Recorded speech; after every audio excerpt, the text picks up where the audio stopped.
میری آقا کائنات صلی اللہ تعالی علیہ وسلم کے پیارے دیوانوں، ہر اہل سنت والجماعت جو بھی اپنے آپ کو سنی مسلمان کہتا ہے، وہ صبح سے لے کر شام تک، شام سے لے کر صبح تک، ہر وقت، ہر لمحہ، ہر گھڑی اپنے نبی کی یادوں میں اپنے نبی کا تذکرہ سننا پسند کرتا ہے، اپنے نبی کو سب سے زیادہ اپنے نبی کی باتیں سننا پسند کرتا ہے۔ اس میں ہمارا کیا کمال ہے؟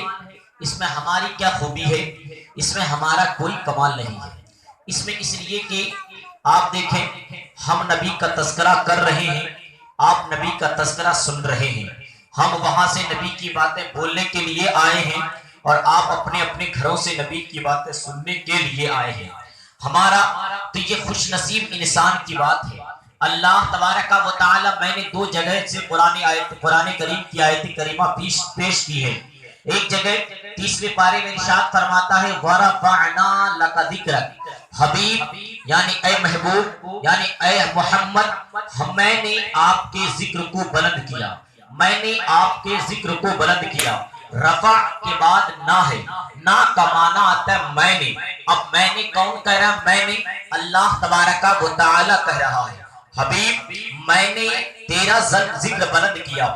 اب جو انسان نبی کی باتیں سننے کو آتا ہے اور جو سنانے آتا ہے، تو وہ نہ سنتا ہے اور نہ اپنی مرضی سے سنتا ہے اور نہ کوئی سناتا ہے، نہ کوئی اپنی مرضی سے سناتا ہے، بلکہ رب قدیر چاہتا ہے تو ہم نبی کی بات سناتے ہیں، اور رب قدیر پھر چاہتا ہے تو آپ نبی کی بات سنتے ہیں۔ یعنی اللہ تبارک و تعالی وہ زبان کو بھی چن لیتا ہے، وہ سننے کے لیے کان کو بھی چن لیتا ہے، بولنے کے لیے زبان کو بھی چن لیتا ہے، اور پھر سننے کے آنے کے لیے وہ پاؤں کو بھی چن لیتا ہے، اور پھر ان آنکھوں کو بھی چن لیتا ہے جو آنکھیں پھر نبی کا تذکرہ کرنے والوں کو دیکھتی ہیں۔ یعنی ساری چیزوں کو اللہ تبارک و تعالی چن لیتا ہے۔ اب پتا چلا اس لیے کہ یہ ہم نہیں کہہ رہے ہیں، اب یہ رب قدیر کہہ رہا ہے وَرَفَعْنَا لَكَ ذِكْرَكَ، حبیب میں نے تیرا ذکر بلند کیا۔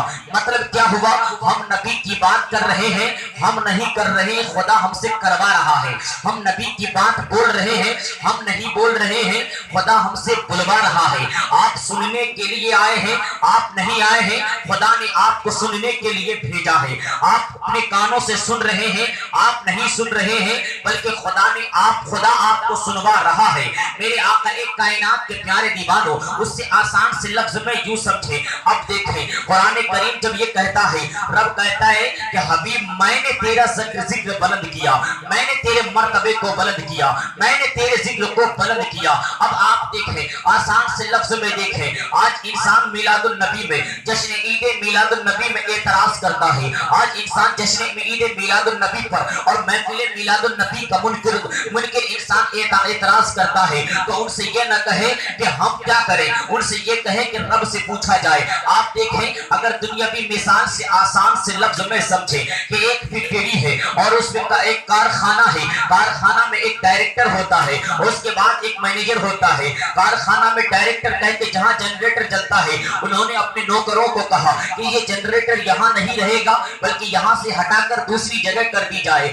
پھر تھوڑی دیر بعد مینیجر آیا اور مینیجر کہنے لگا کہ یہ جنریٹر یہاں نہیں بلکہ یہاں رہے گا۔ پھر اس کے کہنے پر نوکر وہاں کر دیا، جہاں پہلے تھا، جہاں جنریٹر پہلے تھا۔ اب پھر تھوڑی دیر کے بعد پھر ڈائریکٹر آیا اور کہنے لگا کہ یہ جنریٹر کس نے یہاں کیا؟ نوکر کہتا ہے کہ میں نے کیا۔ اب جب ان کو ڈانٹنے کے لیے جب وہ ڈانٹنا چاہتا ہے، نوکر کہتا مجھے نہ پوچھیں، نوکر کہتا مجھ سے نہ کہیں، جو کہنا ہے آپ مینیجر صاحب سے بات کریں، اس لیے کہ جنریٹر یہاں تھا، آپ نے یہاں سے اٹھا کر یہاں کیا، اب وہاں سے اٹھا کر یہاں کیا۔ مینیجر صاحب آئے اور پھر یہاں سے اٹھا کر وہاں کیے۔ آپ مجھ سے بات نہ کریں، آپ ڈائریکٹر صاحب سے بات کریں۔ اب آپ دیکھیں جب ڈائریکٹر صاحب کی بات ان کی زبان میں آئی، جب ان کے کانوں میں مینیجر سنتا ہے کہ میں یہ میرا نوکر یہ کام نہیں کیا ہے بلکہ ڈائریکٹر نے کہا، تو ڈائریکٹر کی مینیجر کی زبان تھوڑی دھیمی پڑ جاتی ہے، اس کی آواز بلند سے بلکہ پست ہو جاتی ہے۔